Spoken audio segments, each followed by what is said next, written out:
Hi there, we're going to quickly go through all the revision stuff that might come up in your core exam on the topic of design drawing. That's all the different styles of drawing that we've done in class. Okay, so we'll start off first of all, looking at sketch designs. And this is a really quick way, as you know, of just getting ideas onto paper, sharing your ideas and letting clients know about it. In green we've got all the positives, so it's rapid idea creation, simple way of communicating to clients. You can do it in 2D or 3D, obviously you can show colour and all that sort of stuff. Start with the design process, okay, so it's the very first stage. It's great for getting quick feedback from clients and target markets. You can show tone, texture, pattern. It can't be used for manufacturing at this stage because it's the start of the design process. Okay, but you can also show the product being used or working. Okay, obviously we draw in pencil, don't press too hard on the sketch pad, go over it in pen, rub out the pencil, and then you render it. Okay. So orthographic drawings, this is kind of the final step. It's where we then go and give all the information to your manufacturer, all right? And as you can see there, it can show every single face, all right? It's brilliant for manufacturer builders, architects use it a lot. So this is an orthographic drawing, okay, and we call it third angle projection, okay? So what we look at, if I then unfold it a bit like a maths net, you see the next view over there, and that's the symbol you need to learn for this style, all right? Quick tips then, whatever you draw over here lines up just there. So for example, the very top of the handlebar lines up with the top of the handlebar there, the top of the wheels lines up with the top of the wheels there, everything lines up, same up there, there you go, there's the very end of the wheel, lines up just there as well, saddle lines up just there as well, okay, and you can show things like the dimensions, geometry, tolerances, material types, finish and hardware, okay. I always expect a gap of 30 millimeters in between each one. Okay. Then we've got our really basic 3D. Okay, now 3D is very good because it shows more information. Okay, it allows you to show tone and perhaps texture and stuff that goes on other views, whereas an orthographic drawing you wouldn't better do this. Okay, so this is very basic. It's not reality. Okay, you should not be able to see, look at it right from the front like this, and better see two views. So it is a very false type of 3D drawing, okay? However, it's a simple way of communicating to clients who perhaps are struggling to see in 3D. It's very simple and quick to draw. You can show tone, texture and pattern. It cannot be used for dimensions, okay, or for manufacturing. It does not show the back faces, which is why the orthographic drawing is by far the best. Again, it's definitely not a true 3D representation, okay? The magic angle is 45 degrees. Next level up is isometric. Now this comes with a special isometric paper, okay, which has vertical lines, okay, and the vertical lines will always be the same. And then every other face is taken at 30 degrees, all right? You'll see this one, because this one is closer to being to reality, because you're stood facing the front corner. And then you can see off in that direction, and then you get these faces. It's not quite real 3D, however, okay? But the benefit to it is you can measure these dimensions here and then you can draw from them. So you could use this as a manufacturing drawing, but obviously you can't see round the back, okay? We do then have two-point perspective. Two-point perspective is a realistic drawing, okay? As we know, as things get further away from us, they get smaller. So I'm still stood there looking at that front corner, but if you notice, as the back corner is further away from me, it's ever so slightly smaller.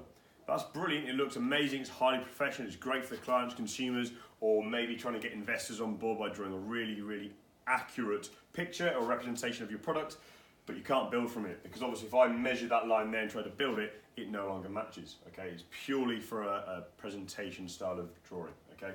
Angles, the angles change. If, for example, I draw my front corner slightly over there, the angles shift in that direction, or they shift over in this direction.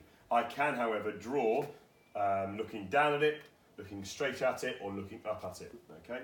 It's called two-point perspective because you have two vanishing points, and in between them you've got your horizon line, okay? And that's a bit like looking at land and sky where the two meet, all right?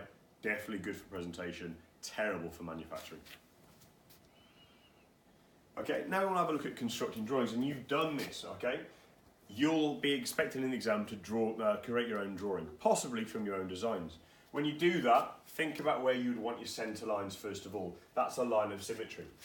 Are there any centre points you might need to put in? So for example, putting the cross in, remember the drawing techniques which we'll talk about in a second. Okay, think about where all the centre points are going to go. You might want to put offsets in. Okay, so here we've got an offset line over there which is 18 millimetres away. Obviously it doesn't actually exist. If I did draw it in very faintly, it would be a construction line, which we very quickly rub out later on. Once you've got your construction lines and your offsets and your centre lines in place, you can start to add the curve details using knowing radiuses, and that creates things like arcs or whole circles. And obviously the final thing you do with the technical drawing are your dimensions, and we'll talk about how to do those in a second. Okay, and these are the types of line. Okay, and again, we'll be marking to make sure you have got these correctly on your drawings. The very solid line means it is there, it exists, it's an edge that you can physically see.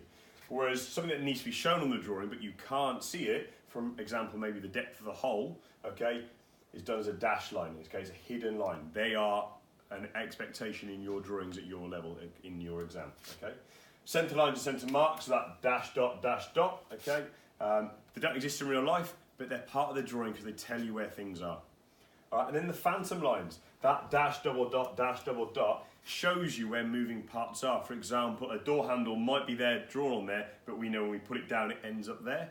Okay, so you get a very faint shadow of the door handle in its other position. Okay, and they're phantom lines. And that's what you need to know.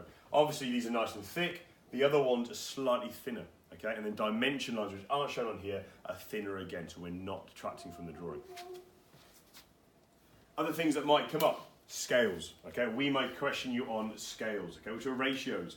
Okay, so that there 1:1 means it's real life. Okay, it's the actual size of the product. And often you can draw like that.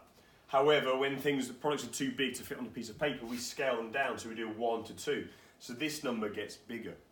However, if you're working, say, in something like biomechanical engineering or very small electronics and you've got very small components, you might need to zoom into them. So you might do it the other way around. So the big number comes to the front, and then the smaller number there, that means I've doubled it. That's a 2:1, and that's a 1:2, okay? Easy way of looking at that is to replace the colon with a fraction. So 1:2 is a half, the other way is 2/1, which is a double, okay? A good example of this is an architect would draw a house smaller than real life. If they drew it 1:1, it'd be a gigantic piece of paper. So a good scale that they often use is a scale of 1:50, all right? It's 50 times smaller than real life. That is likely to come up in the exams. And finally, we've got dimensions, okay? Everything needs to have a dimensions. There's a set of standards for this one, okay? Dimension lines should never touch the main drawing, otherwise they become part of the drawing. They should be fainter, so they don't stand out and detract away from the drawing. Okay, so we've got this 5mm gap, okay, and that's everywhere, all right? A 25mm line, that's from the top to the very bottom. Okay, the actual dimension line, the one that the number sits on, overlaps in this direction by 5mm and comes up from the bottom of the line by 5mm. We don't use big arrows at this school. We do these nice, very professional architecture ticks, which are at 45. They can be a little bit bolder, but not so bold that they detract from the main drawing. Numbers always sit on a line and they have to be in the middle, okay? When we think about that, when we look at this dimension over here, we think about the two ways that we hold a piece of paper. We hold it like that, or we turn it like that one. So I'm either looking in that direction or that direction. I don't want to see anything upside down over here, all right? Okay, and then obviously we've got things like radiuses. This is the only time we use an arrow, and it's the only time it will touch the drawing because it doesn't look like part of the drawing. Okay, so it touches the arc and points to the center point, okay? Sometimes you have to show where the center point is.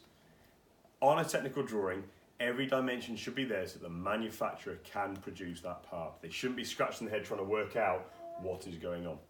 Final tip, all measurements are in millimeters. You'll notice I haven't written millimeters there or there or there because I've done that one coverall statement. Other things you might include on your drawing would be the scale. It's telling me it's 1:1, or have I halved it? Okay, because maybe if I lose the information, I could get a ruler out and work out what the measurement should be. If it's orthographic drawing, I might show that orthographic drawing projections, third angle projection sign as well. And that's it. That's everything you need to know for your exam. There's a lot of information on YouTube, so if you want to go and practice your drawings over the weekend before your test, okay, have a look at YouTube. There are tons of videos to help you. Any questions, come and see me or Miss Sanderson. Thank you.